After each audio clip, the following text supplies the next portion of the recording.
Hey, welcome to the channel, whatever it's called these days. Film Fan. Let's just keep sticking with Film Fan for now. I haven't come up with anything more creative, and I haven't really put any time into thinking about it. If anyone comes up with a suggestion, please let me know. Leave them in the comments below.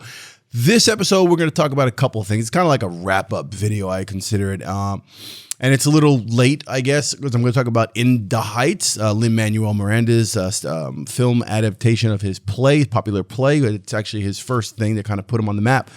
We're going to talk about that. I'm going to talk about Loki episode 2. If you haven't watched that, I just recommend you watch it. It's not going to be a long video. I'm not going to get too in-depth into either one of these things.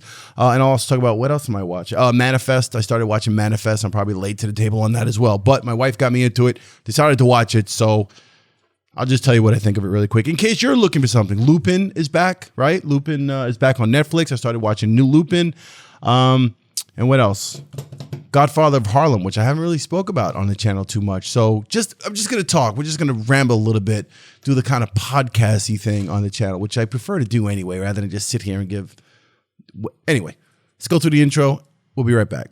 Next on this channel.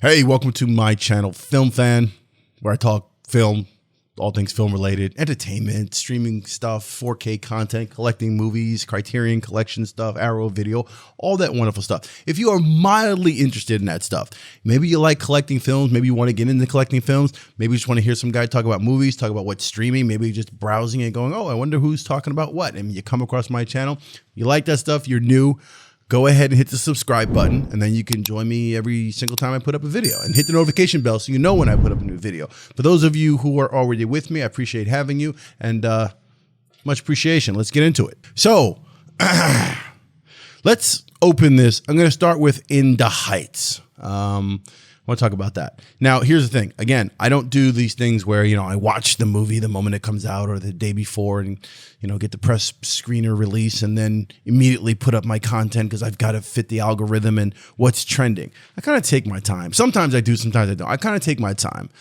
My thing is, there's a few times where I don't get through a particular film or show or something. Let's say, for whatever reason, I stop it halfway through, or I don't want to continue, or it's not compelling enough for me to stick with it. I'm not really finding it that thrilling.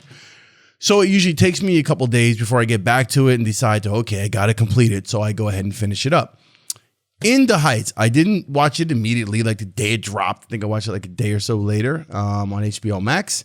And I'm not impressed. So I'm going to go, this is one of those videos where I know ahead of time where I start talking about this, I'm going to be like, all right, I'm going to be in the minority because apparently everyone, thinks it's the greatest thing since, whatever. So let's just talk about it briefly, my notes on it. So first thing first, I'll preface all of this by stating, just for the record, I'm not a huge musicals person. There are some exceptions of musicals that I thoroughly enjoy. I saw The Producers on Broadway back when, Nathan Lane and Matthew Broderick were starring in it. I've seen Hairspray on Broadway. I've seen a few other things that I absolutely love. And then the screen adaptations of some plays, I saw Grease, which obviously Olivia Newton-John, John Travolta, just a classic. Okay, I love Stockard Channing. I loved Chicago. I thought Chicago was fantastic. I remember seeing that in the theater, and I was like, holy shit! It was like being the way it was filmed was like being at a play. People were giving standing ovations after each act in the movie theater. So I thought Chicago was pretty well done. Not to mention I'm a huge Catherine Zeta-Jones fan. Good Lord. So that didn't take much for me to really enjoy that.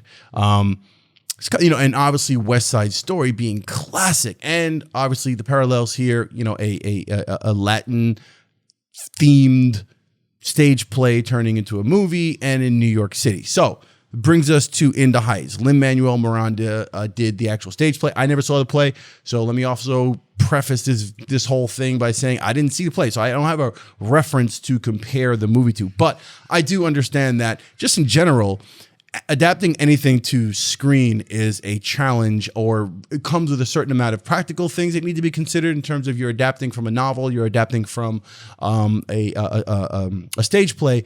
there's just some practical considerations where you need to make it appropriate for screen, not appropriate, but you need to make it fitting for screen. So there's going to be compromises there from, length standpoint, as far as the dialogue goes, how things move along, and then cutting some things because you're reaching a different type of audience. So I am assuming that with this Into Heights, there were some things that were cut, some things that were made a little more palatable to the general masses that were going to see this movie. So that's my assumption. Again, I did not see the stage play, so I'm just giving you my take on what I thought of the movie. My first thought on it was that it was way too cheery. I just thought it was just like, I'm not into the musical thing. And in this particular case, Lin-Manuel Miranda's movies, his plays, his work tend to be consistently musical. Like, they don't have a moment of stopping singing. I mean, they have a couple, but the point is the whole thing is like one long song, and that just bores the shit out of me. So let's just keep it real. That's just me. I need to have some break, like Grease. I'm just using Grease. I could use anything, but you've got all this dialogue and stuff happening, and then they break out into Summer Lovin', There's all this shit happens, and there's a whole bunch of action, and the characters are doing blah, blah, blah, whatever. And then they get into Grease Lightning because they're with the car and they're fixing it up and shit and getting ready to race. They talk, right? Chicago, such as, she kills this one, and then there's a whole thing and blah, blah, blah. You saw Chicago. And then they start singing. And then Richard Gere and the press, and he's dealing with the press, and all of a sudden they do, all that stuff. So Lin-Manuel Miranda, it's kind of like every possible thing. They talk for maybe 2 seconds, and it's all rapping, and it's all that same cadence and that same kind of thing, which I personally find boring.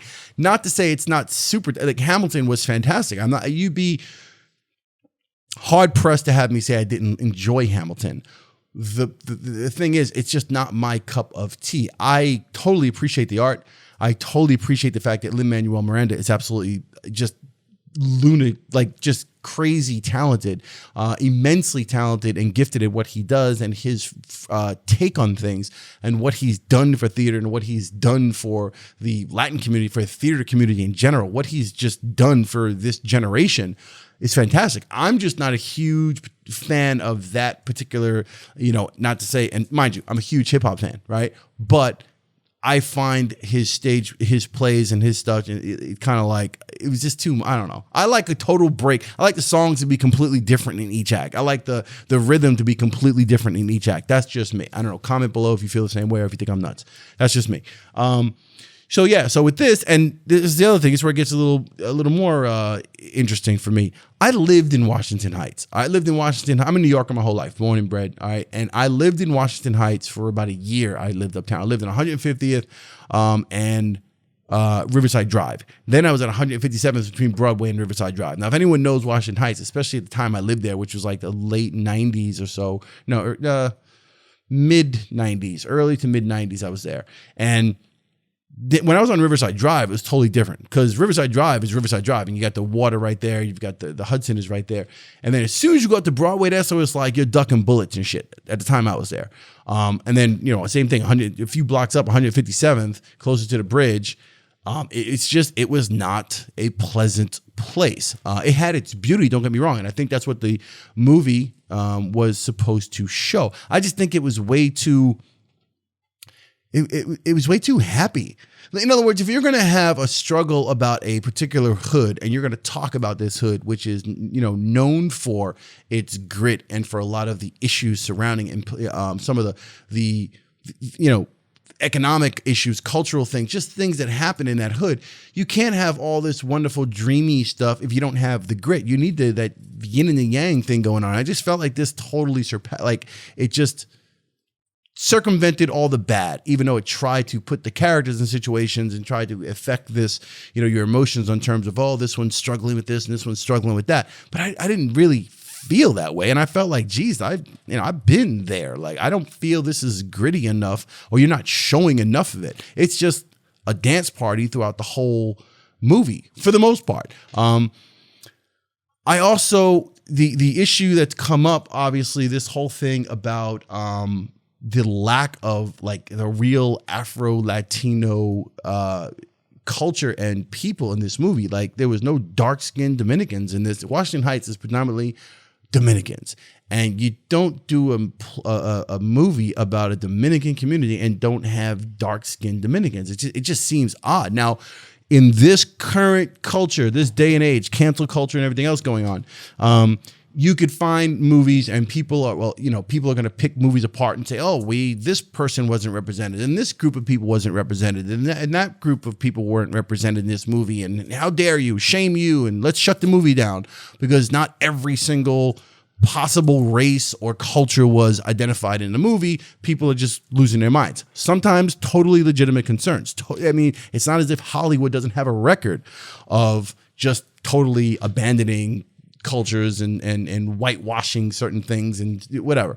I don't want to get to a whole thing on that, but in this case, it's a legitimate gripe. I mean, you did a movie based on a play about a predominantly Dominican community and put Puerto Ricans in it and a bunch of light-skinned people. I'm light-skinned myself. I don't have an issue with light-skinned Latino. I'm just saying you can't do a movie like that and fail that. And Lin-Manuel Miranda apparently Monday made a statement. He made an apology via Twitter, something saying, I hear that without sufficient dark-skinned Afro-Latino representation, the work feels extractive of the community we wanted so much to represent with pride and joy. In trying to paint a mosaic of this community, we fell short. I am truly sorry. Well, yeah, and he just clearly admits this. You got to give him props for that because he, kind of says like, look, we dropped the ball. How the hell do we not have? I don't know how you do a production like that and not recognize that in the moment. Even my wife, she mentioned like, yeah, there were things missing that Dominicans, there was no que lo que or any, like there's certain colloquialisms and things that between Dominicans that just weren't there. So is what it is. I noticed that when I saw the film, then I heard all the flare up about it online and saw all this stuff. And then, Lin-Manuel's apology, and I was like, all right, it's a legit beef. So for me, my take, I'm not into the whole sing-songy. It was kind of watered down. I just didn't think that was really the Heights. For someone again who didn't see the play, and I was interested in seeing this and seeing his take on the Heights and how that all builds and the struggles people go through, but how their love and culture and community and family and music and food keeps everything together and keeps things positive and people have dreams. I wanted to see that, but I just felt like this was missing the grimier side of shit. And just, that's not, if you're a New Yorker and the Heights and Washington Heights, like this just didn't do it for me. It is what it is. Nothing against Lin-Manuel Miranda. Again, this is a super immensely talented brother, but I'm not my cup of tea, this film. So, hey, if you haven't seen it, go ahead and watch it. You might thoroughly enjoy it. Just not my cup of tea. Let's just drop it and move along to the next thing. All right, let's get into Loki, episode 2. But first, a little scotch. Got like a cold kind of thing going on. I don't know, sore throat. My wife asked me about 15 minutes ago before I started taping, did you take anything for that? Did you take anything? She's been asking me that all day. I don't really, anyone who knows me, I don't do medicine. I don't do pills and pop pills for every little ache and pain. If I get a cold maybe once every 2 years. And if I don't feel well, it's usually scotch. So that's what this is about. Let's get to Loki episode 2. So Loki episode 2. I'm just going to say this, no spoilers, because I'm just going to tell you, again, I'm not getting into details on this. I'm just going to tell you, if you have not seen this show and you haven't started this series yet on Disney Plus, I highly recommend that you do. If you want to take a look at my video, my recommendation on episode 1, my review, take a look at that up here. I don't think there's any spoilers in that either, right? I didn't. So yeah, Loki episode 2 is great. I think the strength of this show so far is the relationship between, Owen Wilson's character, Morbius, and Tom Hiddleston's character, Loki. The chemistry is there. Their acting is on point. It's a comedic show overall for the most part. That's obviously wrapped in a bunch of action and the MCU sort of things that are happening. This episode was not a letdown. I think the beginning was a little slow, was a little whatever, but it kicked in once Loki kind of came up with his theories on what the variant was doing. No spoilers. Let me just watch it. If you haven't got into Loki yet on Disney Plus, go ahead and get into Loki. Started episode 1. Episode 2 comes out Wednesdays. It's not Friday like Mandalorian. It's on Wednesday. So go ahead and watch it. I think it's a show you'll enjoy. It is fresh. It does have a fresh feeling to it. I admire. And I think that's what's also keeping me watching, even during the times where I feel like I want to kind of But it's got a fresh feeling. There's something about it. It just works for me. So Loki, go ahead and watch that show. What else is going on? Manifest. Anyone watch Manifest? My wife got me into Manifest. I heard of the show. I knew it was something like Lost. My wife started watching a couple episodes. I kept hearing it in the background, and I was like, all right, you know what? I'm going to watch it. Part of that is just a relationship thing. Guys, you'll understand if you're married, or, you know, it's kind of like sometimes I want to be on the same page with her when it comes to watching stuff. Before kids, we used to watch everything together. We went through True Blood. We used to binge watch True Blood nights and just sit together and just wrap up with a bottle of wine or whatever. We'd go through episode after episode of True Blood. I got her into Lost. We watched Lost. So we don't get to do that as much now together. So we're kind of like, I'm on my own trajectory watching what I'm watching. She's on her own thing. I'll make recommendations to her and get her into something. She might make a recommendation to me and usually doesn't get me into something because her recommendations are not as good as my recommendations. But that's another whole episode. We'll get into that. Love you, babe.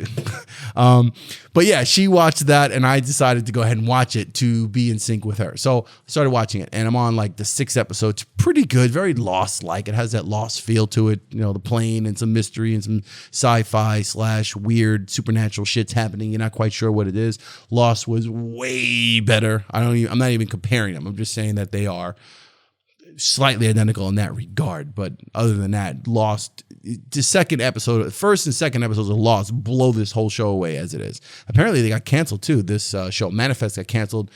There's 3 seasons, got canceled, and I think it was on NBC. NBC canceled them, and now they're looking for a new home. I think their producers are looking to bring this to Netflix, and hopefully Netflix does have the budget and resources, I'm sure they do, to pick this show up. Interesting, Robert Zemeckis is one of the executive producers on this. I thought that was cool. So it's a good show. If you haven't watched Manifest, I say go ahead and give it a shot. It's worthy.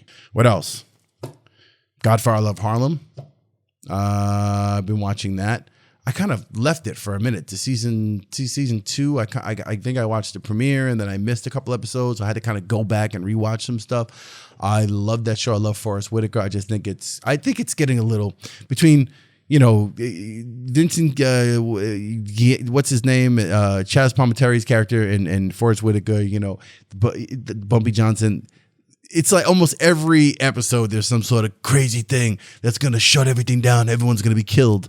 But then they come up with a little deal and they work together and all of a sudden they're best friends. And then something else comes. It just seems to be a little whatever. And I'm sure that's like the way that life is. It's back and forth and constant deal making and having to navigate the proper avenues to explore when it comes to dealing with your competition, dealing with your enemies, and dealing with your own friends and family. So I'm sure it's a constant thing back and forth. But I think as far as entertainment goes, it gets a little boring, but it's a good show.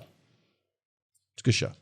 Opening theme song and the Romare Bearden sort of collage-esque sort of opening titles is fantastic. It's probably my favorite part of the whole show. Anyway, on that note, I'm going to add this. I also don't think the brother playing Malcolm X is doing a good job. That's just me. You know, this is the second brother to play Malcolm X in the last. What was the Regina King thing that came out? One Night in Miami. I talked about that on this channel as well. You can look in the comments below. I'll put the link for that video when I gave you my take on One Night in Miami.